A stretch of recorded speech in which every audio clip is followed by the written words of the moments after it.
கிறிஸ்துவுக்குள் அன்பான அன்பு உள்ளங்களை மீண்டுமாய் ஒரு புதிய வாக்குத்தத்தத்தோடு இந்த நக்கால வேளையில் உங்களை சந்திப்பதில் நான் மிக்க மகிழ்ச்சி அடைகிறேன். இன்றைய நாளிலும் 8ஆம் தேதி ஞாயிற்றுக்கிழமை இந்த காலை வேளையிலும் கர்த்தருடைய வேத வார்த்தை இந்த நாட்களில் சொல்லுகிறது. சங்கீத புஸ்தகம் 24வது அதிகாரம் 4வது 5வது வசனத்தை வாசிக்க கேட்போமாயிருந்தால், ஆண்டவருடைய வார்த்தை சொல்லுகிறது, கைகளில் சுத்தமுள்ளவனும் இருதயத்தில் மாசில்லாதவனுமாயிருந்து தன் ஆத்துமாவை மாயைக்கும் ஒப்புக்கொடாமல் கபடமாய் ஆணையிடாமலும் இருக்கிறவனே, அவன் கர்த்தராலே ஆசீர்வாதத்தையும் என் ரட்சிப்பின் தேவனாலே நீதியையும் பெறுவான் என்று இந்த வார்த்தை இந்த நாட்களிலே சொல்லுகிறதை பார்க்கிறோம்.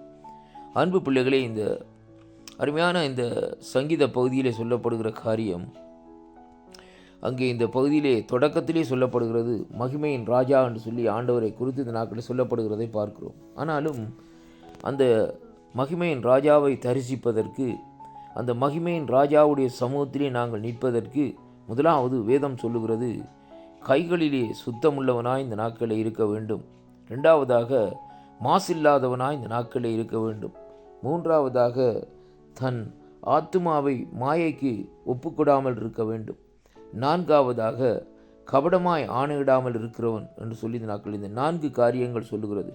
இந்த 4 காரியங்களையும் செய்கிறவன் தான் கர்த்தராலே ஆசீர்வாதத்தையும் என் தேவனுடைய ரட்சிப்பினாலே நீதியையும் பெறுவான் என்று சொல்லி இந்த நாட்களிலே சொல்லப்படுகிறதை பார்க்கிறோம். அருமையான அன்பு பிள்ளைகளே, இன்றைக்கு உலகத்திலே இந்த நாட்களிலே பார்க்கிற வேளையிலே நான் ஆசீர்வதிக்கப்பட்டிருக்கிறேன் என்று சொல்லி இந்த நாட்களிலே ஆட்கள் இந்த நாட்களிலே சொல்லி கொண்டிருக்கிறார்கள். அருமையான அன்பு பிள்ளைகளே, ஆனாலும் ஆசீர்வாதம் என்று சொல்லப்படுகிற காரியம் தேவனுக்கு பிரியமாய் நடந்து தேவனுடைய கரத்தினாலே இந்த நாட்களில் கிடைக்க வேண்டும் என்பதைத்தான் இன்றைக்கு நாங்கள் பார்க்கக்கூடியதாக இருக்கிறது.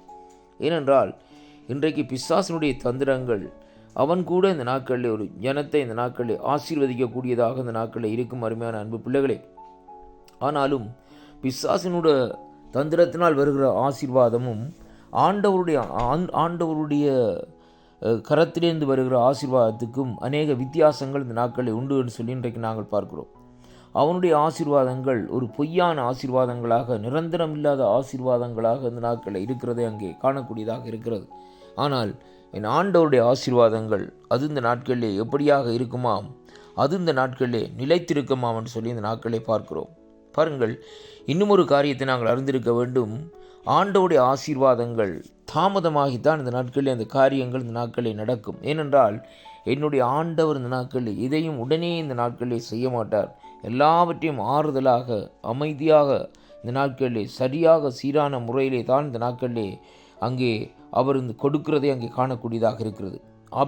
ஆபிரகாமுக்கு கொடுத்த அந்த ஆசீர்வாதம் இந்த நாட்களிலே பாருங்கள், 24 ஆண்டுகளுக்கு பிறகுதான் இந்த நாட்களிலே அந்த ஆசீர்வாதத்தை ஆபிரகாம் சுதந்திரித்துக் கொள்ளக்கூடியதாக இருந்தது. அருமையான கர்த்தருடைய பிள்ளைகளே, ஆண்டவர் ஆபிரகாமை பார்த்து சொன்னார், இந்த நாட்களிலே நீ எனக்கு முன்பாக உத்தமனாய் நடந்து கொள்ளன்னு சொல்லி இந்த நாட்களில். அருமையான கர்த்தருடைய பிள்ளைகளே, உத்தமனாய் இரு என்று சொல்லி சொன்னால் அதனுடைய அர்த்தம் என்னவென்றால், கைகளில் சுத்தம் இருக்க வேண்டும், இருதயத்தில் மாசு இருக்கக்கூடாது, தன் ஆத்மாவை மாயைக்கு ஒப்பு கொடுக்கக்கூடாது, கபடமாய் ஆணையிடக்கூடாது. இப்படியாக இந்த நாட்களிலே எல்லா வழியிலும் இந்த நாட்களில் உத்தமமாகவும் சரியாகவும் சீராகவும் இருந்தால்தான் இந்த நாட்களிலே வேதம் சொல்லுகிறது, அவன் கர்த்தராலே ஆசீர்வாதத்தையும் என் ரட்சிப்பின் தேவனாலே நீதியையும் பெறுவான் என்று சொல்லி இந்த நாட்களிலே பார்க்கிறோம். அருமையான அன்பு பிள்ளைகளே, அப்படியானால் இன்றைக்கு நாங்கள் இந்த நாட்களில் சற்று நம்மை இந்த நாட்களை ஆராய்ந்து பார்ப்போம். நம்முடைய கைகளிலே சுத்தம் இருக்கிறதா? அருமையான அன்பு பிள்ளைகளே, இன்றைக்கு பாருங்கள், இந்த நாட்களிலே கைகளிலே சுத்தம் இருக்கிறதா? ரெண்டாவது மாசில்லாமல் இருக்கிறோமோ? நம்முடைய ஆத்மாவை மாயைக்கு ஒப்பு கொடுக்கிறோமோ? அல்லது இந்த நாட்களிலே கபடமாய் ஆணையிடுகிறோமோ என்று இந்த நாட்களை சற்று நாங்கள் நம்மை ஆராய்ந்து அலசி இந்த நாட்களிலே பார்க்க வேண்டும். அருமையான அன்பு பிள்ளைகளே, பாருங்கள், இன்றைக்கு அநேகருடைய கைகளிலே இந்த நாட்களிலே கரை படிந்த கைகளாக இந்த நாட்களில் இருக்கிறது. அருமையான கர்த்தருடைய பிள்ளைகளே, ஆனால் இந்த நாட்களில் அவர்கள் அதை உணர்ந்து கொள்வதில்லை.